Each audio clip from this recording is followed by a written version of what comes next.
What's poppin', friendos? Welcome back to the second best internet show, the show where we talk about the first best internet show, SoloQ to Global Elite. Wasn't that a great episode, ladies and gentlemen? Remember the part where I shot that guy with the op? And then remember the part where I bunny hopped for a little bit? What we're going to be talking about in this episode of the after show is how to play short B on Mirage, since I was playing it the entirety of the video. I want to go in more depth about what you're supposed to do, what your job is, what to look out for, how to throw the different smokes and such. So let's hop right into it. Let's go through chronologically a normal round. So the first thing you're gonna be doing is possibly helping your teammate who's playing anchor B, and that would be by smoking the entrance to B in case they're gonna do a rush. You're only gonna do this if your teammate wants you to, and if the enemy team might push. Like if you think it's like a B pistol rush or something like that, you could. It's up to your discretion. You probably want to save your smoke though if you're playing short B. But if you're gonna use it right away, here's how you can throw it and not completely waste it. As you jump out of the window, you want to get to your spot really quickly because you need to get that important intel. So you're gonna be doing running, and just let go like that. So what I aimed for there was the wooden up here and kind of like in the middle of the window, maybe a little bit to the left. But as it'll pretty much always hit its target. You can see how it's not perfect, but there are no gaps in it. Like no matter what you do, you're probably not gonna screw it up. And if players come through the other side of this smoke, they're gonna be coming out of the bloom on the other side of the entrance, which means your teammate should be able to easily mow them down. Early in the round, you want to get to your position as fast as possible so you can listen. This is a very important strategic position early on because you can hear players inside of B tunnels. So if they're doing a B rush and just running right through, which happens a lot in matchmaking, you can hear it, you can call it, the rotate will start, and you'll be able to deal with it very, very quickly. The other thing you're gonna hear is players going through underpass as well.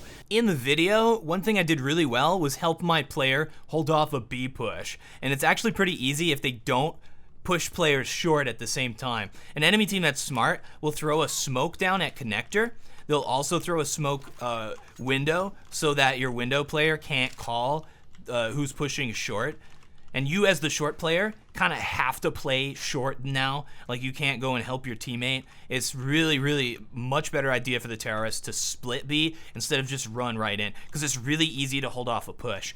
One of the things I did in the video, which you didn't see because I cut it out because I don't think I even ever hit, I didn't even check if I hit the players, which is spam through this wood plank right here. If you know players are coming through, you can spam through this plank and get some kills as they enter. Now, one thing I see players do a lot that is incorrect is aim too high. That's gonna go right over their head. You wanna aim at the very bottom part here.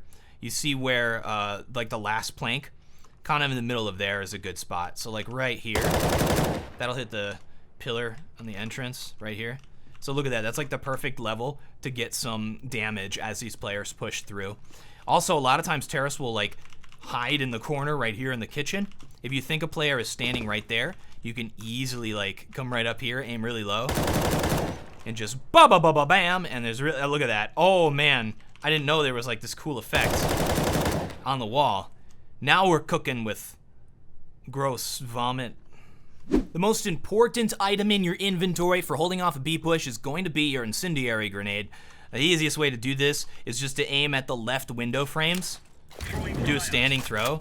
That's gonna land right in the middle, and if you do it at the right time, it'll either delay the push or it'll split it in half. So if players are already like right at the head of the Molotov, some of them might push through it, take a little bit of damage from it, and now don't even worry about the players who are behind the Molotov.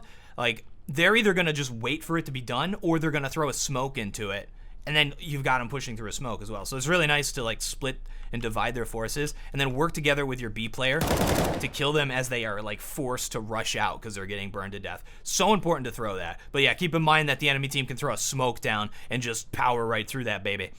You can throw it on the left side here as well.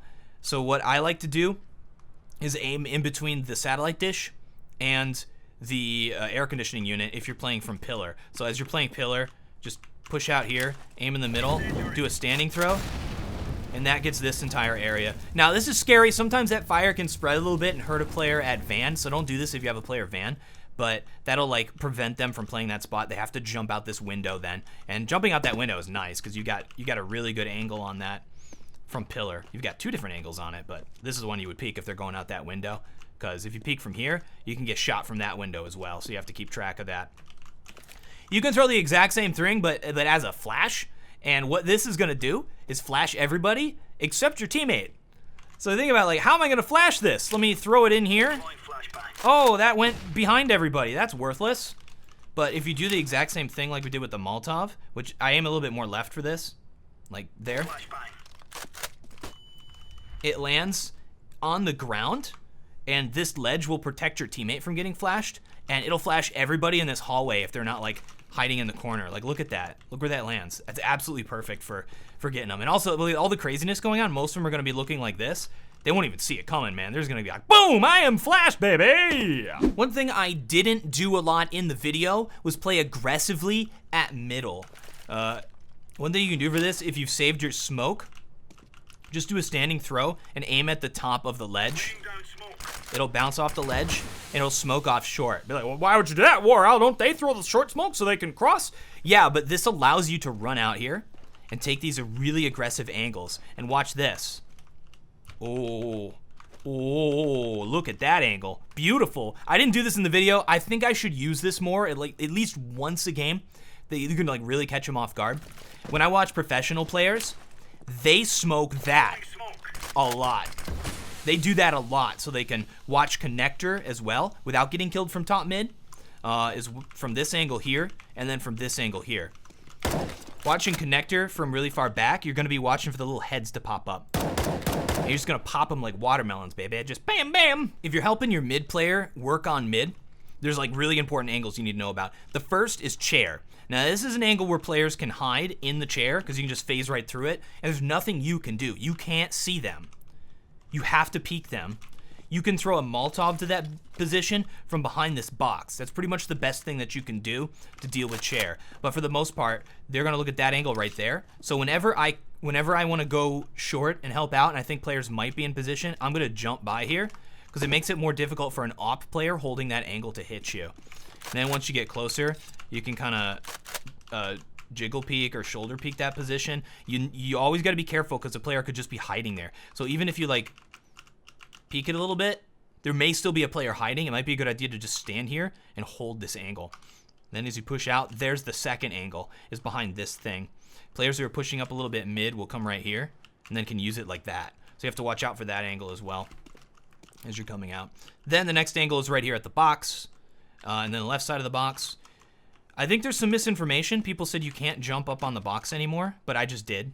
So I think they meant like from here. You can't do a duck jump and get on top of the box, but you can still do it from here. Look. That was like after the big Mirage update that just hit. You can still, you're just gonna be on the left side now. So just watch out for that angle instead of that one. And then there, and then top mid. And you've seen the top mid smoke a lot. It lands about there. And it leaves a gap, usually not that big.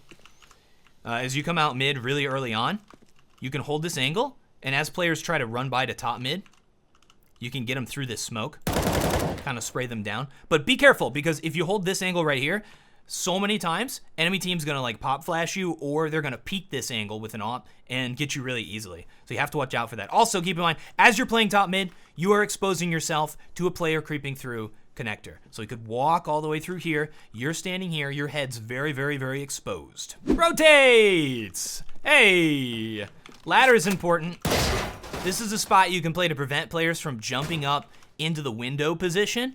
So as they're trying to do that boost, you can hold this angle right here. And a lot of times players coming through the underpass, they'll be scared of short. They'll be looking at the angles where you usually look at short. And sometimes they won't even like, they'll aim it at here. So you gotta be watch out for that. So as they're coming through, they'll be like, whoop, whoop, whoop.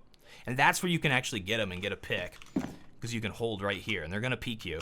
So you can get a nice shot on their head right there. And this is a way you can rotate. Just gotta be careful about the top mid positions if the enemy leaves a lurk.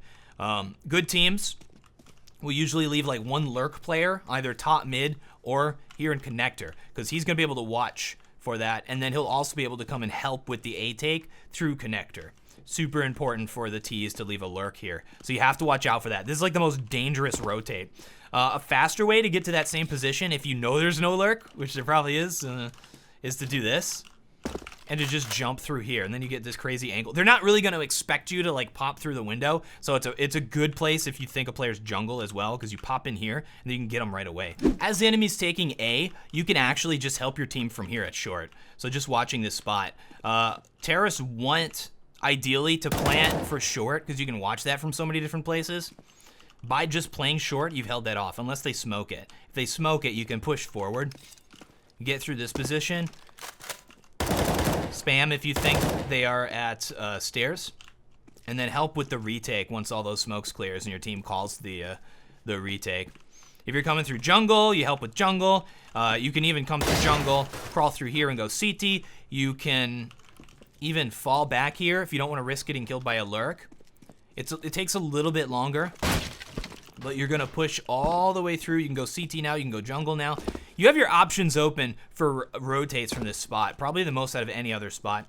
And if you're playing a little bit aggressively mid, like if there's a top mid smoke here, and you've crept up like this, right?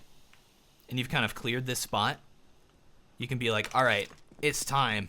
It's time to rotate behind the enemy team. Come in from this spot. You want to start walking at a certain point.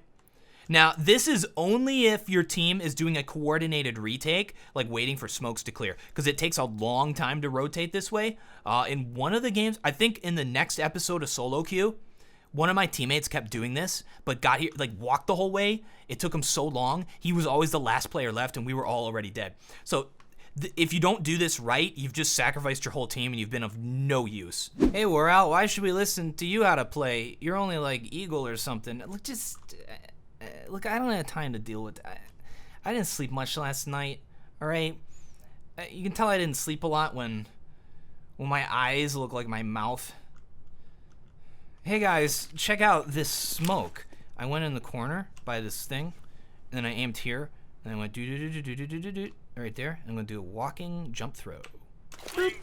Now look, this one might be a little bit short, but it's gonna land right there, I think. But you can do this smoke at home, kids, in your own games. Except you won't, because it's too much effort. I wouldn't do it. I've never used it in game. But it's cool. I'm gonna go to sleep. All right, bye guys. Oh wait, I'm TheWarOwl and I still have no closer.